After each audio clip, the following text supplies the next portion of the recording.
Thank you so much.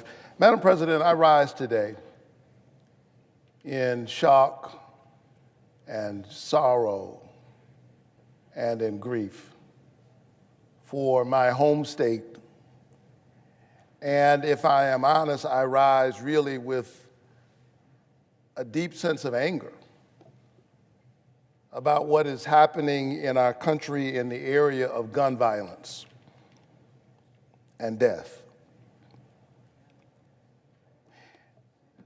I stood here in March of 2021 after a gunman went on a rampage across Metro Atlanta and snatched 8 precious souls, people with families and friends who love them dear. And here I am standing again, this time with the tragedy having occurred in Midtown Atlanta, right in my own backyard.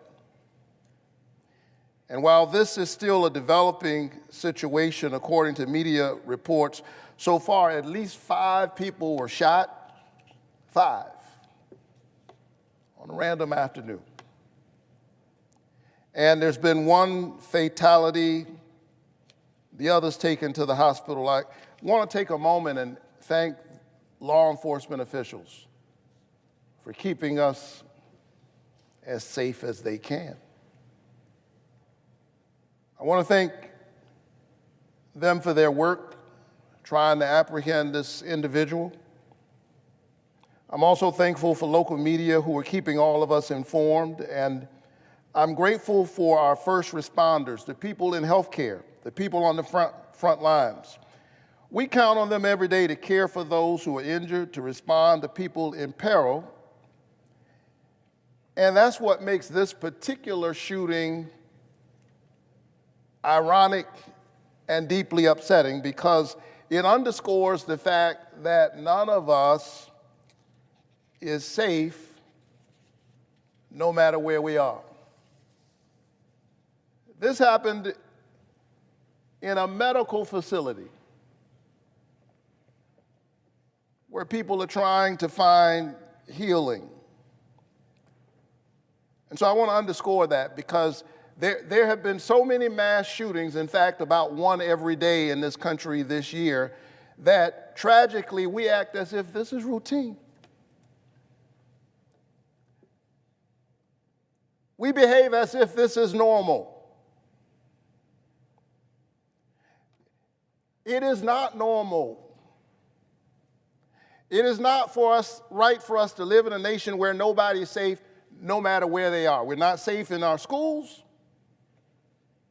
We're not safe in our workplaces. We're not safe at the grocery store.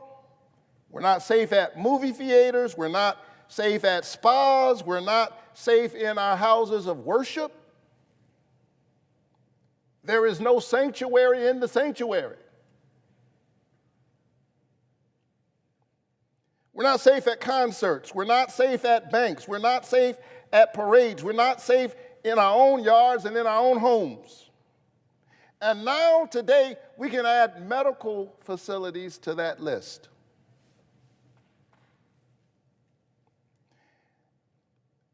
And still, we have done so very little in this building to respond. And in the American political square at large. And I think there's an unspoken assumption. I think that the unspoken assumption is that this can't happen to me. This won't happen to me. It won't happen to people that I love. But with a mass shooting every day, the truth is the chances are great.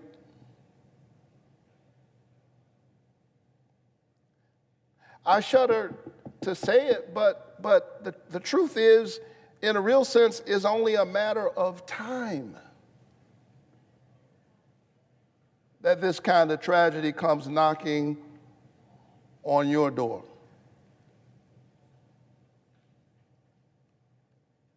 And then in a deeper sense, I think it's important for us to recognize that it's already happening to you. You may not be the victim of a mass shooting. You may not know anyone who's the victim of a mass shooting yet, but in a real sense, it is already happening to all of us. Dr. King was right. We are tied in the single garment of destiny, caught up in an inescapable network of mutuality. Whatever affects one directly affects all indirectly. This is knocking on all of our doors. And I feel this afternoon in a very real sense. I feel it in my bones because my own two children were on lockdown this afternoon. I have two small children, and their schools were on lockdown responding to this tragedy. They are there, I'm here, hoping and praying that they are safe. But the truth is, none of us is safe. As a pastor, I'm praying for those who are affected by this tragedy, but I hasten to say that thoughts and prayers are not enough. And in fact, it is a contradiction to say that you are thinking and praying and then do nothing. It is to make a mockery of prayer. It is to trivialize faith. We pray not only with our lips, we pray with our legs. We pray by taking action. And still there are those who want to convince us that this is the cost of freedom. To them, we have to say no. This ongoing,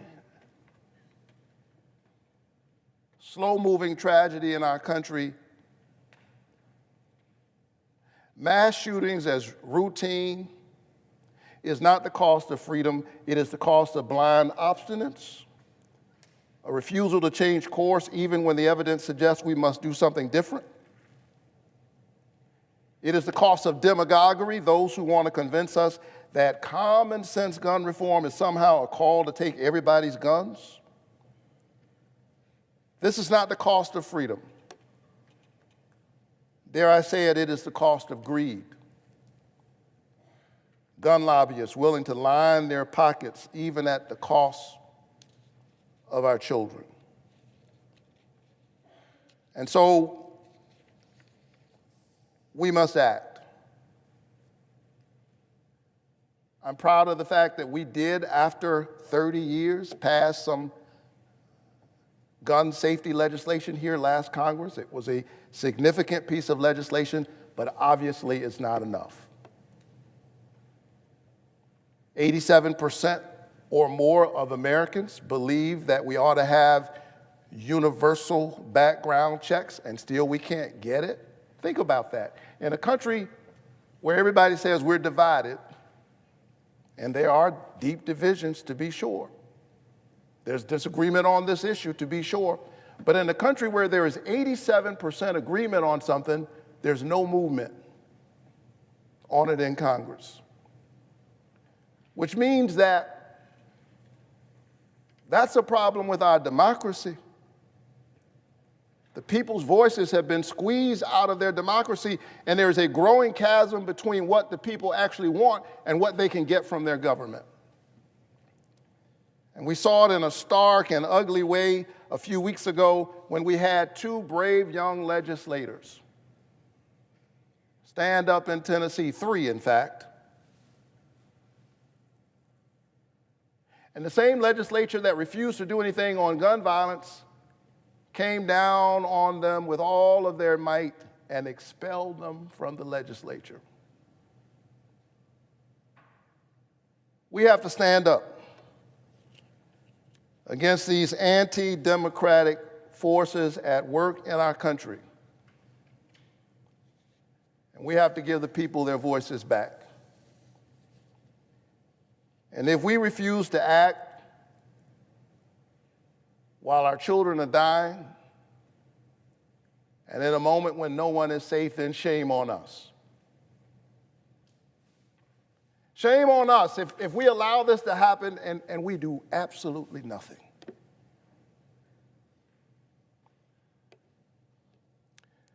St. Augustine, the African bishop of the early church, said that hope has two beautiful daughters. He said they are both beautiful: anger and courage. Anger with the way things are, and courage to see that they do not remain as they are. I'm pleading, I'm begging all of my colleagues on both sides of the aisle to remember the covenant that we have with one another as an American people. Stand up in this defining moment and do everything we can to protect all of us and certainly all of our children. We owe it to the people who have sent us here. I know that there are those who will look at this moment and say, politically, do you really think we can get anything done here?